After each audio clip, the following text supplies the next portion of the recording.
ಕೆಲವು ತಿಂಗಳಿಂದ ನಡೀತಾ ಇರುವಂತಹ ಪವರ್ ಪಾಲಿಟಿಕ್ಸ್ಗೆ ಫೈನಲ್ ಸ್ಟೇಟ್ಮೆಂಟ್ ಒಂದು ಇವತ್ತು ಡೆಲ್ಲಿಯಲ್ಲಿ ಬರುವಂತಹ ಎಲ್ಲಾ ಲಕ್ಷಣಗಳು ಕೂಡ ಕಾಣಿಸ್ತಾ ಇದೆ. ಯಾಕಂತ ಹೇಳಿದ್ರೆ ಡೆಲ್ಲಿಯಲ್ಲಿ ಸಿದ್ದರಾಮಯ್ಯ ಶೈನ್ ಆಗ್ತಾ ಇದ್ದಾರಂತೆ. ಸಿಡಬ್ಲ್ಯೂಸಿ ಮೀಟಿಂಗ್ ಅಲ್ಲಿ ಸಿದ್ದರಾಮಯ್ಯ ಅವರು ಕಾಣಿಸ್ಕೊಂಡಿದ್ದಾರೆ.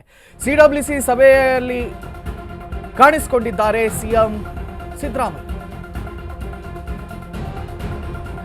ಕಾಂಗ್ರೆಸ್ನ ಹೈ ವೋಲ್ಟೇಜ್ ಸಭೆ, ಸಿಡಬ್ಲ್ಯೂಸಿ ಸದಸ್ಯ ಅಲ್ಲದೆ ಇದ್ರೂ ಕೂಡ ಸಭೆಯಲ್ಲಿ ಸಿಎಂ ಸಿದ್ದರಾಮಯ್ಯ ಕಾಣಿಸಿಕೊಂಡಿದ್ದಾರೆ. ಇತ್ತೆ ಡಿಸಿಎಂ ಡಿಕೆಗೆ ಢವ ಶುರುವಾಗಿದೆ. ತಾನು ಕೂಡಿಟ್ಟಂತ ಕನಸೆಲ್ಲವೂ ನುಚ್ಚುನೂರು ಆಗಿಬಿಡ್ತಾ ಅಂತ ಢವ ಶುರುವಾಗಿದೆ. ಸಿಡಬ್ಲ್ಯೂಸಿ ಸಭೆಯಲ್ಲಿ ಆಗುತ್ತಾ ರಾಜ್ಯದ ಚರ್ಚೆ ಅನ್ನೋದನ್ನ ಕಾದು ನೋಡಬೇಕಾಗಿದೆ. ರಾಜ್ಯದಲ್ಲಿ ನಾಯಕತ್ವ ಬದಲಾವಣೆನಾ ಅಥವಾ ಇಲ್ವಾ? ಬಹುತೇಕ ಇವತ್ತೇ ಕನ್ಫರ್ಮ್ ಆಗುವ ಸಾಧ್ಯತೆ ಇದೆ. ದೆಹಲಿಯಲ್ಲಿ ಸಿಎಂ ಸಿದ್ದರಾಮಯ್ಯ ಕಾಣಿಸಿಕೊಂಡಿದ್ದಾರಂತೆ. ಸಿಡಬ್ಲ್ಯೂಸಿ ಸಭೆಯಲ್ಲಿ ಸಿಡಬ್ಲ್ಯೂಸಿ ಸದಸ್ಯ ಅಲ್ಲದೇ ಇದ್ರೂ ಕೂಡ ಅವರು ಸಭೆಗೆ ಹೋಗಿದ್ದಾರೆ ಅಂತ ಹೇಳಿದ್ರೆ, ಅದು ಕೂಡ ಮುಂದಿನ ಸಾಲಲ್ಲಿ ಕಾಣಿಸ್ಕೊಂಡಿದ್ದಾರೆ ಅಂತ ಹೇಳಿದ್ರೆ ಬಹುಶಃ ಖರ್ಗೆ ಅವರು ಈ ವಿಚಾರವನ್ನ ಪ್ರಸ್ತಾಪ ಮಾಡುವ ಎಲ್ಲಾ ಸಾಧ್ಯತೆಗಳು ಕೂಡ ಇವೆ. ರಾಜ್ಯದಲ್ಲಿ ಸಿಎಂ ಬದಲಾವಣೆ ಬೇಕಾ ಬೇಡವಾ ಅನ್ನುವಂಥ ಚರ್ಚೆ ಮುನ್ನೆಲೆಗೆ ಬಂದೇ ಬರುತ್ತೆ ಅಂತ ಹೇಳಲಾಗ್ತಾ ಇದೆ. ಮತ್ತೊಂದು ಕಡೆಯಲ್ಲಿ ಸಿಎಂ ಸಿದ್ದರಾಮಯ್ಯ ಅವರಿಗಿರುವಂಥ ವರ್ಚಸ್ ಆಗಿರ್ಬೋದು, ಅಥವಾ ಅಹಿಂದ ಅನ್ನುವಂಥ ವಿಚಾರ ಆಗಿರ್ಬೋದು, ಅಥವಾ ಅಲ್ಪಸಂಖ್ಯಾತರ ಪರವಾದ ಅವರ ನಿಲುವುಗಳಿರ್ಬೋದು, ಇದೆಲ್ಲವೂ ಕೂಡ ಕಾಂಗ್ರೆಸ್ಗೆ ಒಮ್ಮತವಿದೆ. ಇತ್ತ ಡಿಕೆಶಿ ಅವರು ಪದೇ ಪದೇ ಹೋಮಗಳನ್ನ ಮಾಡಿ ದೇವಸ್ಥಾನಗಳಿಗೆ ಭೇಟಿ ಕೊಟ್ಟು ಅಮಿತ್ ಶಾ ಜೊತೆ ಕಾಣಿಸ್ಕೊಂಡ್ರು, ಜಗ್ಗಿ ಜೊತೆ ಕಾಣಿಸ್ಕೊಂಡ್ರು. ಸೊ ಇದೆಲ್ಲ ಎಲ್ಲೋ ಒಂದು ಕಡೆ ಕಾಂಗ್ರೆಸ್ ನಿಲುವಿಗೆ ತದ್ವಿರುದ್ಧವಾಗಿದೆ ಅಂತ ಹೈಕಮಾಂಡ್ಗೆ ಅನ್ನಿಸಿರುವ ಸಾಧ್ಯತೆಗಳಿವೆ. ಹಾಗಾಗಿ ಸಿದ್ದರಾಮಯ್ಯರೇ ಮುಂದುವರಿಯುವಂಥ ಎಲ್ಲ ಸಾಧ್ಯತೆಗಳು ಕೂಡ ಹೆಚ್ಚಾಗಿವೆ. ಸಿಡಬ್ಲ್ಯೂಸಿ ಸಭೆ ಆರಂಭವಾಗಿದೆ. ನೋಡಿ, ನಾನು ನಿಮಗೆ ವಿಜುವಲ್ಗಳಲ್ಲಿ ತೋರಿಸ್ತಾ ಇದ್ದೀವಿ. ಮುಂದಿನ ಸಾಲಲ್ಲಿ ಸಿದ್ದರಾಮಯ್ಯರವರು ಕೂತ್ಕೊಂಡಿದ್ದಾರೆ. ದೆಹಲಿಯ ಚಳಿಗೆ ಸ್ವೆಟರ್ ಹಾಕೊಂಡು, ಸ್ಕಾರ್ಫ್ ಹಾಕೊಂಡು ಮುಂದಿನ ಸಾಲಲ್ಲಿ ಕೂತ್ಕೊಂಡಿದ್ದಾರೆ ಸಿಎಂ ಸಿದ್ದರಾಮಯ್ಯರವರು. ಸೊ ಇನ್ನಷ್ಟು ಅಪ್ಡೇಟ್ಸ್ಗಳು ಲಭ್ಯವಾಗ್ತಾ ಇದೆ. ದೆಹಲಿಯಲ್ಲೂ ಸಿಎಂ ಸಿದ್ದರಾಮಯ್ಯ ಫುಲ್ ಮಿಂಚಿಂಗ್. ಸಿಡಬ್ಲ್ಯೂಸಿ ಸಭೆಯಲ್ಲಿ ಸಿಎಂ ಸಿದ್ದರಾಮಯ್ಯಗೆ ಅಗ್ರ ತಾಂಬೂಲವನ್ನು ನೀಡಲಾಗಿದೆ. ಸಿಡಬ್ಲ್ಯೂಸಿ ಸದಸ್ಯ ಅಲ್ಲದೆ ಇದ್ರೂ ಕೂಡ ಮೊದಲನೇ ಸಾಲಿನಲ್ಲಿ ಸಿದ್ದರಾಮಯ್ಯನವರನ್ನ ಕೂರಿಸಲಾಗಿದೆ. ಸಾಮಾನ್ಯವಾಗಿ ಸಿಡಬ್ಲ್ಯೂಸಿ ಸಭೆಗೆ ಇತರರಿಗೆ ಆಹ್ವಾನವೇ ಇರಲ್ಲ, ಆದರೆ ದಿಢೀರ್ ಬೆಳವಣಿಗೆಯಲ್ಲಿ ಸಿಎಂ ಸಿದ್ದುಗೆ ಆಹ್ವಾನವನ್ನು ನೀಡಲಾಗಿದೆ. ಸಿದ್ದರಾಮಯ್ಯ ಒಬ್ಬರನ್ನ ಕರೆದ್ರೆ ಸರಿ ಹೋಗಲ್ಲ ಅಂತ ಇತರೆ ರಾಜ್ಯಗಳ ಕಾಂಗ್ರೆಸ್ ಸಿಎಂಗಳಿಗೂ ಕೂಡ ಕೈ ಆಹ್ವಾನವನ್ನು ನೀಡಿದೆಯಂತೆ.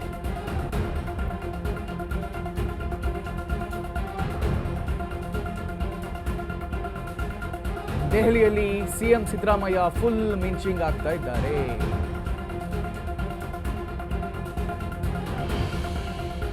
ನಿಮಗೆ ವಿಜುವಲ್ಗಳಲ್ಲಿ ತೋರಿಸ್ತೀವಿ ನೋಡಿ ಏನೇನು ಚರ್ಚೆ ಆಗಬಹುದು. 19, 21, 23 ಈ 3 ಡೇಟ್ಗಳಲ್ಲಿ ಏನೂ ಚರ್ಚೆ ಆಗಿಲ್ಲ.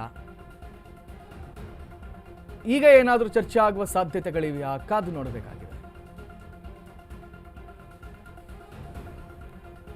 ಸೊ ಸಿದ್ದರಾಮಯ್ಯ ಒಬ್ಬರನ್ನ ಕರೆದ್ರೆ ಸರಿಯಾಗಲ್ಲ ಅಂತ ಇತರ ರಾಜ್ಯದ ಸಿಎಂಗಳಿಗೂ ಕೂಡ ಆಹ್ವಾನವನ್ನು ನೀಡಲಾಗಿದೆ ಅಂತೆ. ಇತರ ರಾಜ್ಯದ ಸಿಎಂ ಅಂದ್ರೆ ಎಷ್ಟು ಜನ? 3 ಜನನ? ಸೊ ಸಿಡಬ್ಲ್ಯೂಸಿ ಸಭೆಯಲ್ಲಿ ಸಿಎಂ ಸಿದ್ದರಾಮಯ್ಯ ಅವರು ಮುಂದಿನ ಸಾಲಿನಲ್ಲಿ ಕೂತ್ಕೊಂಡಿದ್ದಾರೆ. ಇನ್ನು ವಿಚಾರದ ಕುರಿತಾಗಿ ನಮ್ಮ ಪ್ರತಿನಿಧಿ ವಿವೇಕ್ ನನ್ನ ಜೊತೆ ನೇರ ಸಂಪರ್ಕದಲ್ಲಿದ್ದಾರೆ. ವಿವೇಕ್, ಬಹಳ ಅಚ್ಚರಿಯ ಬೆಳವಣಿಗೆ ಇದು, ಬಹಳ ಅಚ್ಚರಿಯ ಬೆಳವಣಿಗೆ. ಒಂದು ಕಡೆಯಲ್ಲಿ 19ನೇ ತಾರೀಕು, 21, 23 ಈ 3 ದಿನಗಳ ಕಾಲ ಎಷ್ಟೇ ಟ್ರೈ ಮಾಡಿದರೂ ಕೂಡ ಡಿಕೆಶಿ ಅವರಿಗೆ ಸಿಗಲ್ಲ ಹೈಕಮಾಂಡ್. ಇದೀಗ ಸಿದ್ದರಾಮಯ್ಯರವರನ್ನ ಬುಲಾವ್ ನೀಡಿರುವಂಥದ್ದು, ಅದು ಕೂಡ ಸಿಡಬ್ಲ್ಯೂಸಿ ಮೆಂಬರ್ ಅಲ್ಲದೆ ಇದ್ರೂ ಕೂಡ ಮುಂದಿನ ಸಾಲಲ್ಲಿ ಕುಳಿಸಿರುವಂಥದ್ದು. ಬಹುಶಃ ಈ ಕುರ್ಚಿ ಕದನಕ್ಕೆ ಇವತ್ತು ಒಂದು ಫೈನಲ್ ಸ್ಟೇಟ್ಮೆಂಟ್ ಏನಾದರೂ ಬರುವ ಸಾಧ್ಯತೆ ಇದೆಯಾ ವಿವೇಕ್? ಎಸ್ ಕಾರ್ತಿಕ್, ಮೊದಲನೇದಾಗಿ ಈ ವಿಚಾರದ ಪೈಕಿ ಮಾತನಾಡ್ತಾ ಹೋದರೆ ಎಲ್ಲೋ ಒಂದು ಕಡೆ ಈಗ ಕುರ್ಚಿ ಫೈಟ್ ಏನು ರಾಜ್ಯದಲ್ಲಿ ನಡೀತಿದೆ, ಈ ಫೈಟ್ಗೆ ಎಲ್ಲೋ ಒಂದು ಕಡೆ ಈ ಮೀಟಿಂಗ್ನಲ್ಲೂ ಕೂಡ ತೆರೆ ಬೀಳೋದು ಬಹುತೇಕ ಡೌಟ್ ಅಂತಲೇ ಹೇಳ್ಬೋದು. ಯಾಕೆ ಅಂತ ಈ ವಿಚಾರಗಳ ಪೈಕಿ ನೋಡ್ತಾ ಹೋದರೆ ಅಲ್ಲಿ ಸಿಡಬ್ಲ್ಯೂಸಿ ಮೀಟಿಂಗ್ನಲ್ಲಿ ಬೇರೆ ಬೇರೆ ರಾಜ್ಯದ ಮುಖ್ಯಮಂತ್ರಿಗಳು ಕೂಡ ಇದ್ದಾರೆ. ಜೊತೆಗೆ ಸಿಡಬ್ಲ್ಯೂಸಿ ಸದಸ್ಯರಾದಂಥ ಬಹುತೇಕ ಬೇರೆ ಎಲ್ಲ ರಾಜ್ಯಗಳ ಸಿಡಬ್ಲ್ಯೂಸಿ ಸದಸ್ಯರು ಎಲ್ಲರೂ ಕೂಡ ಇದ್ದಾರೆ. ಅವರೆಲ್ಲರ ಮುಂದೆ ರಾಜ್ಯದ ಬಗ್ಗೆ ಚರ್ಚೆ ಮಾಡೋದು ಬಹುತೇಕ ಡೌಟ್ ಅಂತಲೇ ಅನಿಸುತ್ತೆ. ಎಲ್ಲೋ ಒಂದು ಕಡೆ ಸಿಡಬ್ಲ್ಯೂಸಿ ಮೀಟಿಂಗ್ ಮುಗಿದ ಬಳಿಕ ಪ್ರತ್ಯೇಕವಾಗಿ ಸಿದ್ದರಾಮಯ್ಯನವರ ಜೊತೆ ರಾಹುಲ್ ಗಾಂಧಿ ಹಾಗೂ AICC ಅಧ್ಯಕ್ಷ ಮಲ್ಲಿಕಾರ್ಜುನ್ ಖರ್ಗೆ ಹಾಗೂ ಸೋನಿಯಾ ಗಾಂಧಿ ಅವರು ಚರ್ಚೆ ಮಾಡೋದಂಥ ಸಾಧ್ಯತೆಗಳು ಇದೆ. ಒಂದು ವೇಳೆ ಆ ಚರ್ಚೆ ಏನಾದರೂ ನಡೆದ್ರೆ ಎಲ್ಲ ಒಂದು ಕಡೆ ರಾಜ್ಯದಲ್ಲಿ ನಡೀತಕ್ಕಂಥ ಎಲ್ಲ ಬೆಳವಣಿಗೆಗಳಿಗೆ ಬ್ರೇಕ್ ಬೀಳುವಂಥ ಸಾಧ್ಯತೆಗಳಿದೆ. ಆದರೆ ಈ ಹಿಂದೆ ಏನು ಹೈಕಮಾಂಡ್ ನಾಯಕರು ಮುಂದಾಗಿ ಬ್ರೇಕ್ಫಾಸ್ಟ್ ಮೀಟಿಂಗನ್ನು ಮಾಡಿದ್ರು, ಅದೆಲ್ಲವೂ ಕೂಡ ಎಲ್ಲ ಒಂದು ಕಡೆ ಫೇಲ್ ಆಗಿತ್ತು. ರಾಜ್ಯದಲ್ಲಿ ಮತ್ತೆ CM ಬದಲಾವಣೆ ಕೂಗು ಕೂಡ ಕೇಳಿ ಬಂದಿತ್ತು. ಒಂದು ಕಡೆ ಸಿದ್ದರಾಮಯ್ಯ ಆಪ್ತ ಬಣದವರು ಸಿದ್ದರಾಮಯ್ಯನವರೇ 5 ವರ್ಷಗಳ ಕಾಲ ಮುಖ್ಯಮಂತ್ರಿ ಅನ್ನೋ ಒಂದಿಷ್ಟು ಹೇಳಿಕೆಗಳನ್ನು ಕೊಡ್ತಾ ಇದ್ದಾರೆ.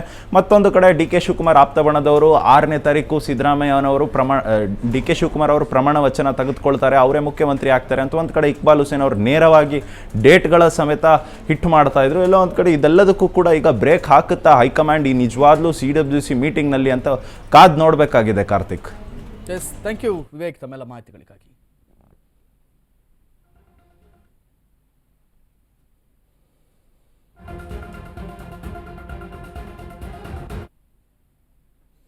ಇನ್ನು ಪವರ್ ಫೈಟ್ಗೆ ಟ್ವಿಸ್ಟ್ ಮೇಲೆ ಟ್ವಿಸ್ಟ್ ಲಭ್ಯವಾಗ್ತಾ ಇದೆ. ಯಾಕಂತ ಹೇಳಿದ್ರೆ CWC ಸಭೆ ವೇಳೆಗೆ ದಲಿತ CM ಘೋಷಣೆಯನ್ನ ಮಾಡಲಾಗಿದೆ ಅಂತೆ. ದಲಿತ CM ಅಂದ್ರೆ ಬಹುಶಃ ಪರಮೇಶ್ವರ್ ಅವರ ವಿಚಾರದ ಕುರಿತಾಗಿ ಇದೀಗ ಘೋಷಣೆಗಳನ್ನು ಕೂಗಲಾಗಿದೆ. ಪವರ್ ಫೈಟ್ಗೆ ದಲಿತ CM ಟ್ವಿಸ್ಟ್ ಅನ್ನು ನೀಡಲಾಗ್ತಾ ಇದೆ. ಅಂತೂ ಇಂತೂ ಪರಂಗಾದ್ರೂ ಸಿಗ್ಲಿ, DKಶಿ ಕೈ ತಪ್ಪ ಹೋಗ್ಬೇಕು ಅನ್ನುವಂಥ ವಾದನ ಇದು.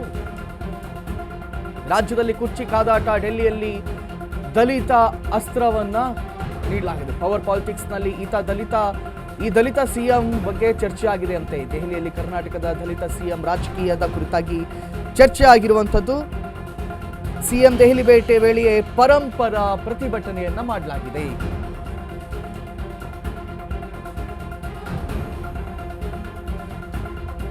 CM ಪರಂಗೆ, ಹೋಮ್ ಮಿನಿಸ್ಟರ್ ಪರಂಗೆ CM ಸ್ಥಾನ ಕೊಡಬೇಕು ಅಂತ ಹೇಳಿ ದಲಿತ CM ಕೂಗನ್ನ ಇಟ್ಕೊಂಡು ದೆಹಲಿಯಲ್ಲಿ ಪ್ರತಿಭಟನೆಯನ್ನ ಮಾಡಲಾಗ್ತಾ ಇದೆ ಅಂತ ಅವರ ಪರವಾಗಿ. ಸೊ CWC ಮೀಟಿಂಗ್ ಸಂದರ್ಭದಲ್ಲೇ ಇದಾಗ್ತಾ ಇರುವಂತಹ ಬೆಳವಣಿಗೆ ಏನಿದೆ ನೋಡಿ, ಇದು ಹೈಕಮಾಂಡ್ ಖಂಡಿತವಾಗಿ ಇದನ್ನು ಗಮನಿಸುತ್ತೆ. ಹೈಕಮಾಂಡ್ ಯಾವ ನಿರ್ಧಾರವನ್ನು ತೆಗೆದುಕೊಳ್ಳಬಹುದು, ಪರಮೇಶ್ವರ್ ಅವರು ಯಾವ ನಿಲುವನ್ನ ತೆಗೆದುಕೊಳ್ಳಬಹುದು, ಇದನ್ನೆಲ್ಲ ಇನ್ನಷ್ಟೇ ನಾವು ಕಾದು ನೋಡಬೇಕಾಗಿದೆ. ಸಿದ್ದರಾಮಯ್ಯ ಪರವಾಗಿ ಅಹಿಂದ ಸಮುದಾಯ ನಿಂತಿದ್ರೆ, ಇತ್ತ ಪರಮೇಶ್ವರ್ ಪರವಾಗಿ ಹಿಂದುಳಿದ ಸಮುದಾಯ ಧ್ವನಿ ಎತ್ತಿದೆ. ಕರ್ನಾಟಕದ ಕಾಂಗ್ರೆಸ್ ಪಕ್ಷದಲ್ಲಿ ಏನಾಗ್ತಾ ಇದೆ ಅನ್ನುವಂಥ ಪ್ರಶ್ನೆ. ಒಂದು ಕಡೆಯಲ್ಲಿ CM ಸಿದ್ದರಾಮಯ್ಯ ನಾನೇ ಮುಂದುವರಿತೇನೆ ಹೇಳ್ತಾರೆ, ಮತ್ತೊಂದು ಕಡೆಯಲ್ಲಿ DKಶಿ ಅವರು ಇಲ್ಲ, ಅವರಿಗೆ ಅಧಿಕಾರ ಸಿಕ್ಕೇ ಸಿಗುತ್ತೆ ಅಂತ ಅವರು ಆಪ್ತರು ಹೇಳ್ತಾ ಇದ್ದಾರೆ. ಇವೆರಡರ ನಡುವಿನಲ್ಲಿ ಇದೀಗ ಪರಂಪರವಾಗಿ ಕೂಡ ಕೂಗು ಕೇಳಿ ಬರ್ತಾ ಇರುವಂಥದ್ದು, ದಲಿತ CM ಆಗಬೇಕು, ರಾಜ್ಯಕ್ಕೆ ದಲಿತ CM ಬೇಕು ಅಂತ ಪರಮೇಶ್ವರ್ ಪರವಾಗಿ ದೊಡ್ಡ ಮಟ್ಟದಲ್ಲಿ ಧ್ವನಿ ಕೇಳಿ ಬರ್ತಾ ಇದೆ. ಇನ್ನು ಮತ್ತಷ್ಟು ಅಪ್ಡೇಟ್ಗಳು ಲಭ್ಯವಾಗ್ತಾ ಇದೆ. ರಾಷ್ಟ್ರ ರಾಜಧಾನಿಯಲ್ಲಿ ದಲಿತ CM ಕೂಗು ಮೊಳಗಿದೆ. ಪರಮೇಶ್ವರ್ CM ಸ್ಥಾನ ನೀಡುವಂತೆ ಪ್ರೊಟೆಸ್ಟ್ ನಡೆಸಲಾಗಿದೆ ಅಂತೆ. CWC ಸಭೆ ವೇಳೆ ಜೈ ಭೀಮ್ ಸಂಘಟನೆಯಿಂದ ಪ್ರತಿಭಟನೆಯನ್ನು ನಡೆಸಲಾಗಿದೆ. CM ಬದಲಾಯಿಸೋದಾದ್ರೆ ಪರಮೇಶ್ವರನ್ನ ಮಾಡಿ, ಸಿದ್ದೂರನ್ನ CM ಸ್ಥಾನದಿಂದ ಕೆಳಗಿಳಿಸಿದ್ರೆ ಪರಂಗೆ ಪಟ್ಟ ಕಟ್ಟಿ, ಇಲ್ಲದೆ ಇದ್ರೆ ನಾವು ಸುಮ್ಮನಿರಲ್ಲ ಅಂತ ಜೈ ಭೀಮ್ ಸಂಘಟನೆ ಹೇಳ್ತಾ ಇದೆ. ದೆಹಲಿಯಲ್ಲಿ ಪರಮೇಶ್ವರ್ ಬ್ಯಾನರ್ ಹಿಡಿದು ಪ್ರೊಟೆಸ್ಟ್ ನಡೆಸಲಾಗಿದೆ ಅಂತೆ. ದೆಹಲಿಯಲ್ಲಿ ತುಮಕೂರು, ಬೆಂಗಳೂರಿನ ದಲಿತ ಮುಖಂಡರು ಪ್ರೊಟೆಸ್ಟ್ ಅನ್ನು ನಡೆಸಿದ್ದಾರೆ. ದೆಹಲಿಯಲ್ಲಿ ಪರಮೇಶ್ವರ್ ಪರವಾಗಿ ದಲಿತಾಸ್ತ್ರ ಪ್ರಯೋಗವನ್ನು ಮಾಡಲಾಗಿದೆ.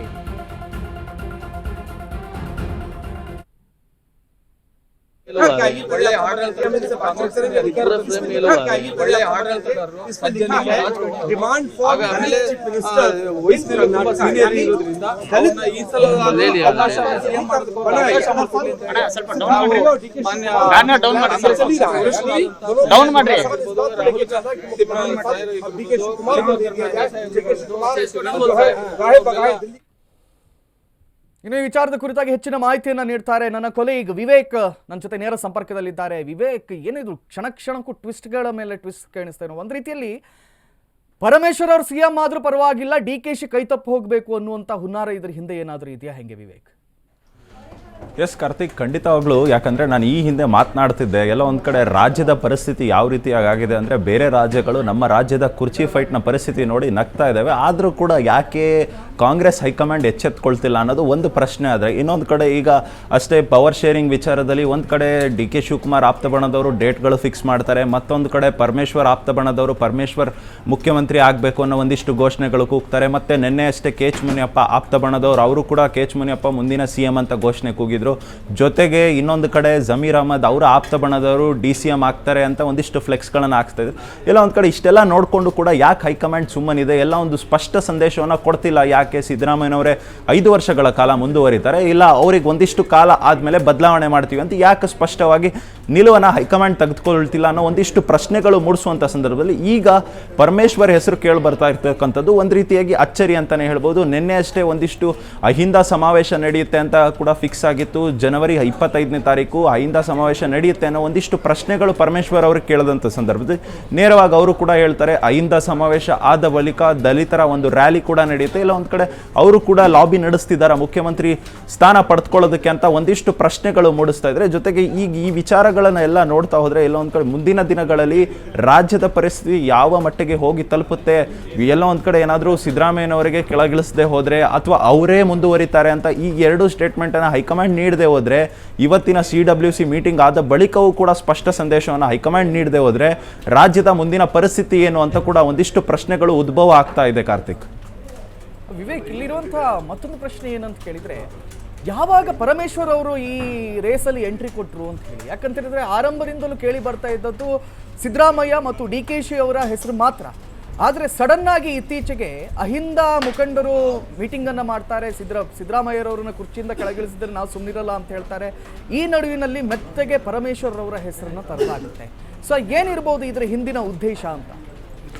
ಎಸ್ ಕಾರ್ತಿಕ್, ಈ ಹಿಂದೆ ಅಷ್ಟೇ ಏನು ಅಧಿಕಾರ ಹಸ್ತಾಂತರ ಮಾಡಿಕೊಡೋದಕ್ಕೆ ಮತ್ತು ಈ ವಿಚಾರ ಚರ್ಚೆ ಆಗಿದೆ ಹೈಕಮಾಂಡ್ ಮಟ್ಟದಲ್ಲಿ ಅಂತ DK ಶಿವಕುಮಾರ್ ಆಪ್ತಬಣದವರು ಹೇಳ್ತಾ ಇದ್ರು. 2.5 ವರ್ಷ ಸಿದ್ದರಾಮಯ್ಯನವರು ಮುಖ್ಯಮಂತ್ರಿ, 2.5 ವರ್ಷ DK ಶಿವಕುಮಾರ್ ಅಂತ ಈ ವಿಚಾರ ಎಲ್ಲ ಚರ್ಚೆ ಆಗಿದೆ, ಪ್ರಾಮಿಸ್ಗಳಾಗಿದೆ ಅಂತ ಒಂದಿಷ್ಟು ಸ್ಟೇಟ್ಮೆಂಟ್ಗಳನ್ನು ಕೊಡ್ತಿದ್ರು. ಆ ಸಂದರ್ಭದಿಂದಲೇ ಕೂಡ ಎಲ್ಲೋ ಒಂದು ಕಡೆ ಕೇಳದೇ ಇರೋವಂಥ ಒಂದು ಕೂಗು ಪರಮೇಶ್ವರ್ ಅವರು ಮುಖ್ಯಮಂತ್ರಿ ಆಗಬೇಕು ಅನ್ನೋ ಒಂದಿಷ್ಟು ಸನ್ನಿವೇಶ ಕೂಡ ಉಂಟಾಗ್ತಿತ್ತು.